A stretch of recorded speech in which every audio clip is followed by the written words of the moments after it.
Welcome back to the In Chamber. I'm your host, Tom Schumann. Season 3 of our podcast began with a political and policy focus. Dana Perino and Donna Brazil may be on different sides of the political aisle, but they're bringing a message of bipartisanship and civility to the Indiana Chamber's 30th annual awards dinner on November 7th. We're going to stay national this month with a couple of authorities on topics ranging from workplace culture and diversity to leadership and adapting to change. Then we'll bring it back home with Indiana guests on business, education, entrepreneurship, and more. Our guest today brings 40-plus years of experience to his executive consulting and coaching practice. Some of the areas he focuses on include diversity and inclusion, as well as employee networks. We'll talk about both of those today and much more. Joe Santana, welcome to the In Chamber. Thank you for having me here today, Tom. Excellent. Joe, we hear nearly every day about either the talent war or the skills shortage or some combination of both. And I'm not doubting that either one of those exist. We see where they do. But isn't it also a situation in which organizations should be partially focused at least on getting the absolute most they can from their current employees? Yeah, absolutely. And that's why I think leveraging different types of employee-run networks and associations is so important, because with just really a small investment, these networks can help you find employees that are essentially diamonds in the rough and identify which of those up-and-coming employees you can begin to polish to take on bigger scope, bigger responsibilities. And quite frankly, they tend to be more successful because they know the inside of your organization and your culture, unlike someone who you might bring in from the outside.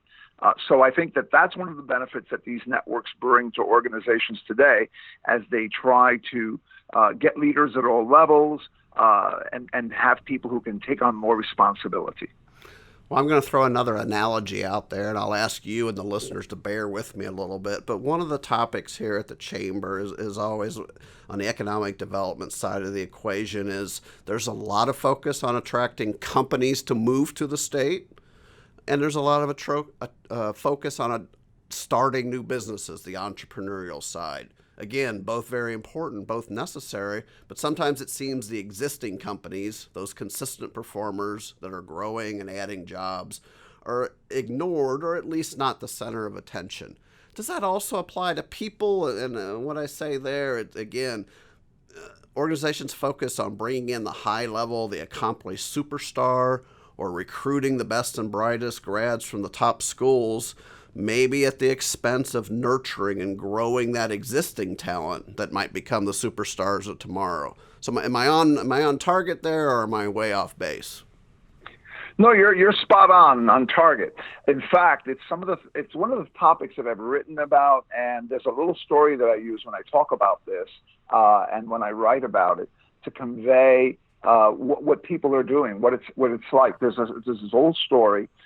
It was in a book that was written back in the 1890s by a fellow by the name of Russell Conwell, and it was titled Acres of Diamonds. And the story is about this guy who basically has a big field, and he tends to it, to his property. And one day this priest comes by visiting him and basically starts talking to him about all these wonderful riches that people are making in far-off lands by digging for diamonds. So this guy, fired up by the story, sells everything he's got, sells the farm, sells his patch of land, and goes off to look for diamonds. And after many years of looking high and low, finds nothing, dies penniless in a far-off land where nobody knows who he is. Meanwhile, to use a cliche, back at the farm, the guy who bought the place from him is walking around the area of his near a river, and he finds these little pretty stones. He picks them up and puts them up on a mantle. And one day the priest comes by and is chatting with him, having some tea, and notices the stones on the mantle and turns around and says to the fella, "Where did you get those beautiful uncut diamonds?" And the fella said, "Why, look." And he shows them out near the river area that they're strewn all over the place, all these yellowish, uncut diamonds. And of course, the moral of the story is look nearby before you go off to a far-off land. And likewise, the point that I make with organizations is that in many cases, they're looking for all this wonderful talent coming out of the Ivy League universities, or someone who's out there who's working in some other competitor's organization who they think is going to come in and bring all this great capability into their organization. In the meantime, they're looking right past a bunch of people that are right in their company who with a little polish can turn into diamonds. So the answer is yes, that is exactly what happens. And it's unfortunate. And it's one of the things that I try to bring up in my writing and in my speaking to organizations to look close first before they go out and start hunting in other pastures. Yeah, I love that story, Joe. That's great. I can see how that can certainly resonate with your audiences. And if you haven't picked it up already, Joe is an author, he's a speaker, a facilitator, so sharing his message through a lot of different venues with business leaders and others. Speaking about business, before you got into this current line of work, you were a leader of a business unit at Siemens. Can you talk about that role a little bit and how it shaped what you have done since then? Yeah, absolutely. And it did have a powerful effect in shaping what I do. So essentially, what I did was I led a 300-employee organization that sold IT outsourcing. And the way outsourcing works essentially is that if I sign a contract with you to provide you with IT services, desktop support, network support, and all these wonderful things, it's a time for celebration, but we're not yet going to generate revenue until I start performing, until I start providing those services to you. So what that means on my end is that in order for me to start providing services at a price point that makes sense for us so that I can make a profit while giving you cheaper, faster, and better service, I need to put some of the managers in who know my processes. And I need to take those managers from other parts of my organization and move them into your environment. But I also need to make sure that I don't crater the services that I'm providing to my existing other clients. So I need to move people up, promote people, and finally, at some point, I need to hire people to fill whatever gaps are left over. So the ability to hire people, the ability to have managers or people that are ready at one tier or two tier down so that you can fill those gaps very quickly is important to get from signed contract to revenue generation. And it was in that role that I found myself challenged because my organization was selling a lot of outsourcing services, but it was taking sometimes months, literally months for us to be able to start fulfilling those services. And of course, that meant delayed revenue. It sometimes meant client dissatisfaction and even the threat of possibly losing a client who got a little bit impatient that they weren't getting their services so as trying quickly to as they expected. expedite that whole process a little bit for the benefit of both Yes. parties. Exactly. So I found that the most important thing was have people ready that can move up and have and be able to recruit people effectively and quickly from the broadest pool possible. And what I found was that what was holding us back was, number one, only men were making it through the ranks to the level where I could put them in a new account and have them take over that account. We had female employees, but they usually came in through a different track. They usually came in through the support help desk track as opposed to the technical track. And we had a lot of training to teach technical people about the support side so that this fellow could become well-rounded and one day be a manager, but we didn't have something corresponding on the other side for people who came in through the support track. So it created an artificial barrier for a good chunk of our employees that were female. So some minor changes that we made to training by adding other training components that help bridge the support track into the technical area, and also by broadening our appeal to a broader audience so that we were able to find more candidates, I was able to cut that very quickly in half and then later on cut it again. And the result was a 17% immediate increase in revenue. And it was from that exercise that I realized that there was a certain business benefit, a very measurable, palpable business benefit that you could get from actually broadening our view about who could be a manager, how they could get there, and making sure that we had the processes in place. And that was the beginning of my delving into this topic more and more. Other changes that I made also increased revenue by, again, better leveraging the diversity and inclusion that was becoming part of the ecosystem that I operated in. And when the company decided that they wanted someone to put together an infrastructure for the whole company of 65,000 employees that would leverage an increase in diversity and inclusion, they chose me for that role, and I accepted it. I thought that it was one way to bring a tremendous amount of value to any organization.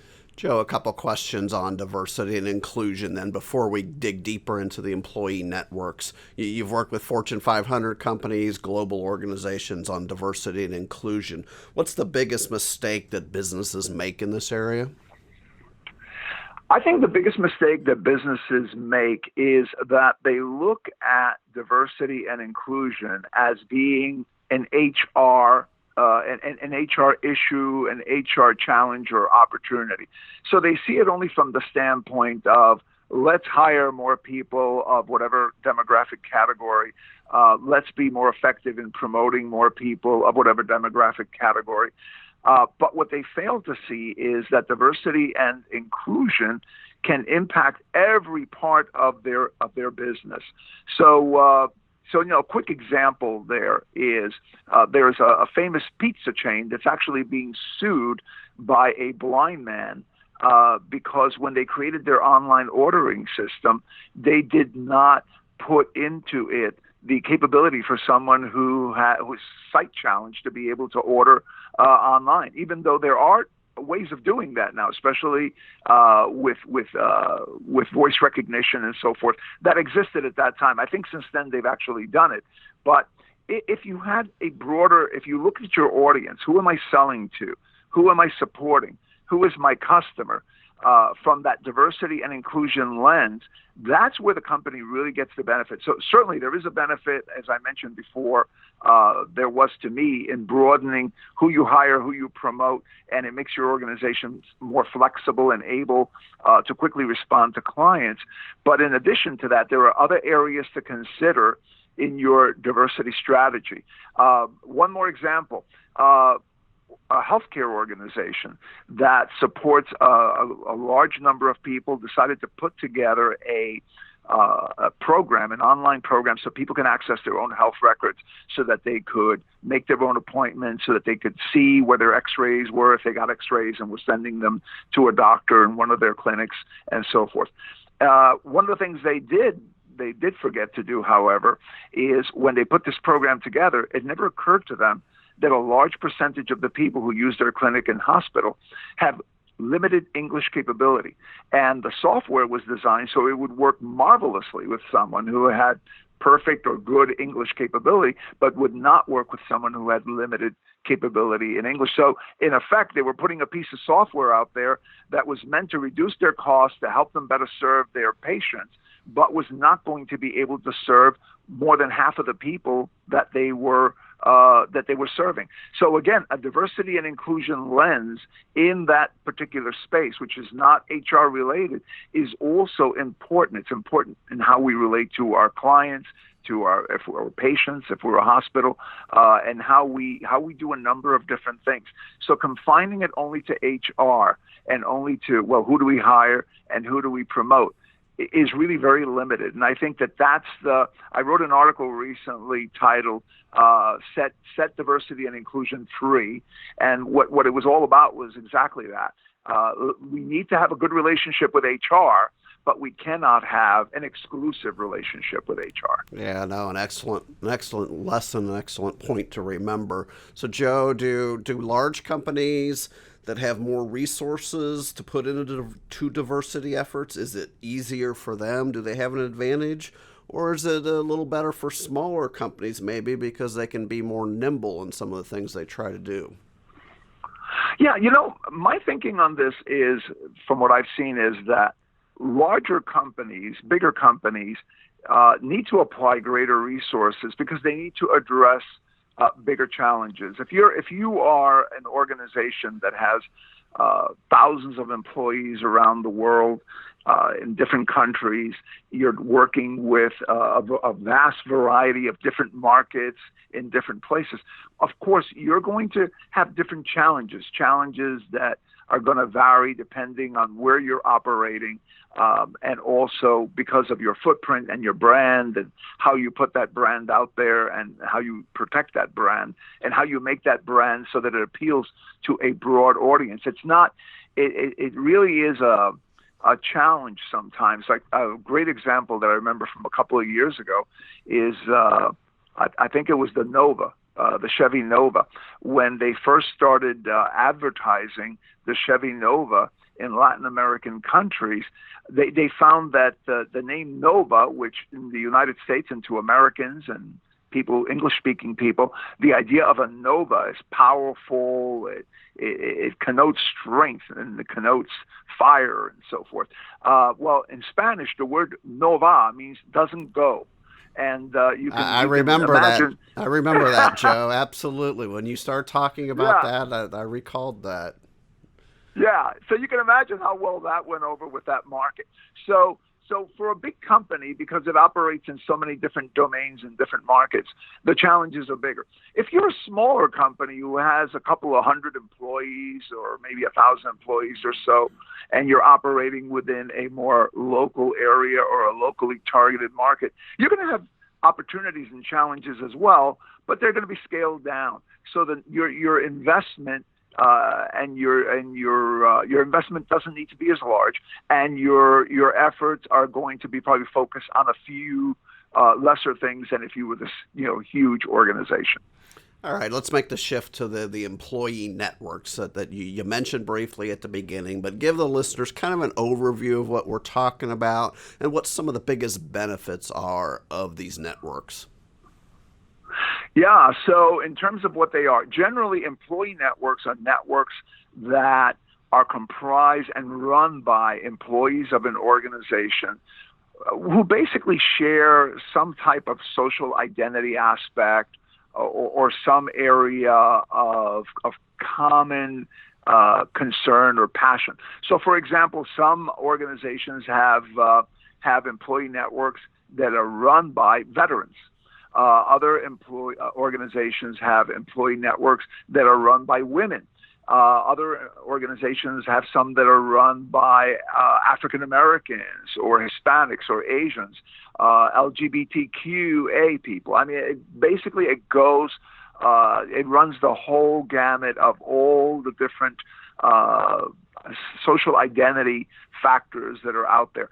And the reason why people tend to want to be part of these networks and run these networks is, one, because they want to give back or help a particular community, the community they identify with.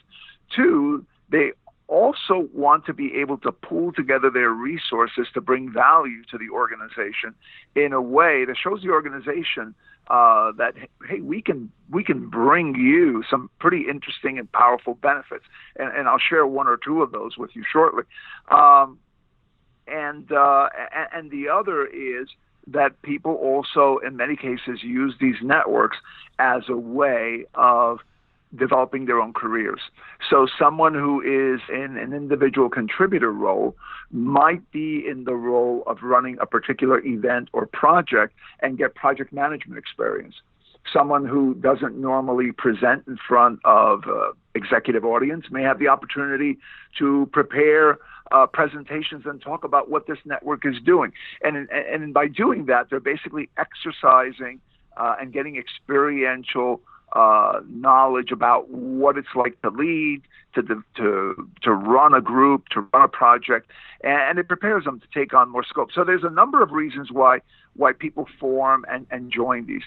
The benefits that No, I was going to say, well, and I'm sorry, we'll come back to those benefits. I did want to ask one question. And you've made it clear, I was going to say who is leading these networks. It's clear they're employee driven, but what's the employer role? What do they need to do to either support them or to stay out of the way to make sure they function as they're intended? Yeah, great question. And the answer is, employers generally, when they're really, what they do best in terms of helping these networks are, number one, to set up guidelines for how these networks operate, and to set up support mechanisms for them. So an example of that is, let's say, for example, some organizations provide them with a small budget that they can use to run their events. Organizations also provide them with someone in the Office of Diversity and Inclusion that coordinates their efforts in order to be able to partner them together. Sometimes two networks are approaching a particular project for slightly different reasons, but in the end, what they're doing is similar, and it's best done if they join forces together. So the organization sometimes provides that bridge between the two networks, encourages the leaders to meet with each other, work with each other. The other thing that the organization does that supports them also is to provide executive sponsors. So usually these executive sponsors are someone in the organization, in middle management, sometimes highly placed actually in middle management.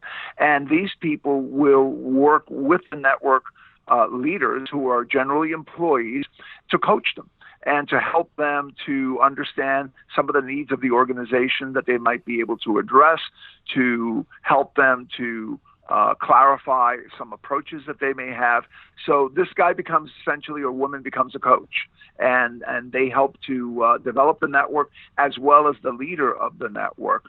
So very supportive type roles, obviously providing space. Another thing that's really a value that some organizations do very well is that they recognize participation in these networks as part of the employee's development within the organization. So if you've got somebody who you think at some point might be a good leader who's now an individual contributor, you may consider as their manager that their leadership of this network and how they run this network in ways that bring benefits to the members, to the organization, as well as to the communities and others around them, you can consider that to be part of their self-development into a future leader. Joe, as we started off talking about, your existing employees and nurturing them, getting the most out of them. I mean, this is a perfect example, isn't it? The employees who participate and lead in these networks become better leaders. They become more loyal. I assume this is kind of one of the answers to that original question we threw out there. Yes, it is. In fact, employees that are part of these networks have been found in employee surveys that large organizations take to be more satisfied and engaged with the organization than employees that are not. Now, there's two sides of that. One side is that an employee who puts their hand up and says, on top of the work that I'm doing day to day for your organization, I also want to run this network, and I want to run this network in a way that brings value to you, employer, and to my members, and to this community. Someone who does that is showing that they're literally they're a self-starter, and they're fully engaged in terms of their how they're putting their energy to work for the organization. So just by doing that, by putting their hand up, they're automatically showing that willingness, that passion is there. The actual experience of being part of the network, the actual experience of dealing with the issues of when you're trying to, let's say you're part of a committee that runs this network and you have to agree on events or how you're going to do certain things, that helps them to exercise certain skills like influencing when they don't have direct power over someone. It helps them in terms of how they communicate with senior executives to get support or to get them engaged and involved as well. And all of those things are really not only building them as a leader, but they're very rewarding for a person as well. So it's not surprising that people that are part of these networks actually score so much higher in terms of engagement with the organization. Joe, are there any warning signs for employers? And what I mean by that is, are there things that can go wrong with the networks where things may not function as intended? Anything employers should kind of keep an eye out for as the networks form and develop? Yes, and that's the reason why I mentioned before that as part of what employers supply, it's important that they supply rules, and that they supply some types of policies around which these networks are formed and how they're maintained and who the organization is going to support or not support. So, for example, from the worst to the mildest of what can go wrong. The worst that can go wrong is that you have a network that forms in an organization that actually is anti some other group inside the organization. That's destructive and certainly not helpful to the organization. So it's important to have policies that state what types of networks you support. Otherwise, the organization could find itself in a situation where 2 or 3 people put networks together that are fabulous and they're supporting people in the organization as well as the company itself. And then someone comes up with sort of the anti-network, and because they have no policy, this other person can turn around and say, well, they have a network. Why can't I have a network? There's nothing that says I can't have a network, and they would be right. So up front, as we start these groups, it's always a good idea for the organization to think through, have policies in place. And another thing that you want to have it sounds like having a loose framework to guide efforts, but certainly not stifle the creativity that comes with them. Spot on. That's exactly what it is. You want to give them the flexibility to make choices about what programs and how they pursue them, but you want them to do it within a framework, as you said. You don't want to have loose cannons out there that are just, doing things willy-nilly that might be harmful to the organization and to themselves and to employees. So you want to make sure that you have that framework in place. And the least that can happen, the mildest thing that can go wrong, is that sometimes these organizations, if they're not given some kind of coaching and drive, sometimes they devolve into sort of what some call affectionately food, fun, and flag clubs, where people get together and they basically have a little bit of a happy hour, and then they go in different directions. But there's no output in terms of benefiting the organization. There's no output in terms of benefiting other members of the group except those that happen to be at the happy hour, and there's certainly no other benefits to the community. So that's kind of like the least. So again, to your point, it's important to have that framework in place to prevent that from happening, and to include things in the framework, like, for example, that an employee who's going to run one of these networks or be part of one of these networks should be in good standing, that the purpose of the network should be something that builds community, builds the membership, supports and gives value to the organization. And then within that loose framework, to allow them then to come up with the ideas of how exactly to do that from their particular network. Joe, are you seeing a lot of growth in these networks? Is this one example of ways to truly engage employees and kind of take them to a higher level? Yes, in organizations, I think back in the late 90s, there were studies that showed that about 90% of the organizations that were out there, in fact, about 90% of the organization, it wasn't in the 90s, it was around 2011, there was a study that showed about 90% of the Fortune 500 companies had these employee-run networks. I think that number has only grown in the last couple of years because organizations see the value that they can get out of these particular groups. All right, a couple things before we wrap up. Away from the coaching, the consulting, the facilitating, the writing, when you're not doing any of those, Joe, if you have any spare time, what are some things you enjoy to do? Well, I mean, the 2 things that pop to mind very quickly are travel and ballroom dancing, believe it or not. Do you travel to do the ballroom dancing, or they don't have to be inclusive of each other, I assume? No, they're not inclusive of each other. Just a couple of years ago, on a trip that my wife and I took, we took a dance lesson, a ballroom dance lesson, and we just going left, I was actually going right, and we were doing all this flaky stuff, and we just had such a laugh out of it. But we enjoyed it so much, we decided to take lessons.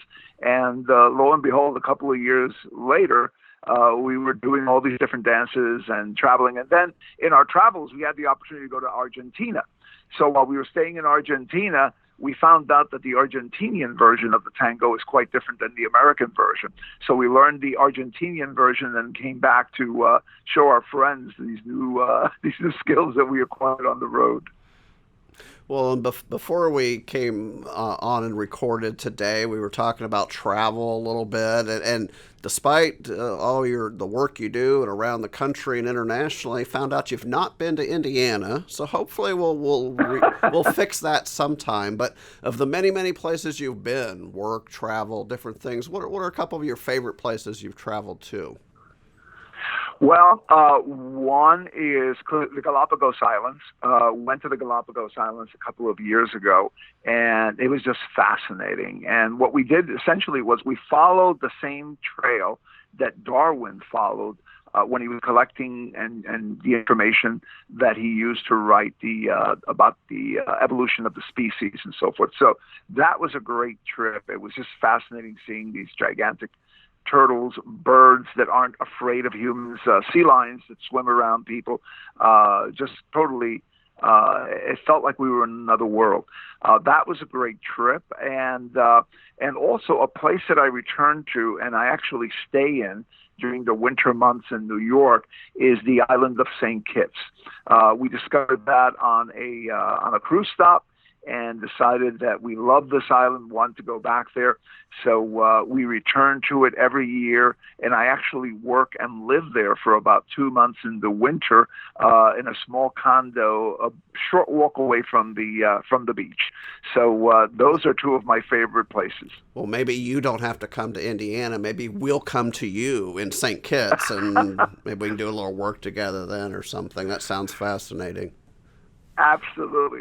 By the beach, under a coconut tree or a palm tree is the perfect place to have an interview. Sign me up. I'm in. All right, Joe. Last question. Something we're asking all of our guests this season.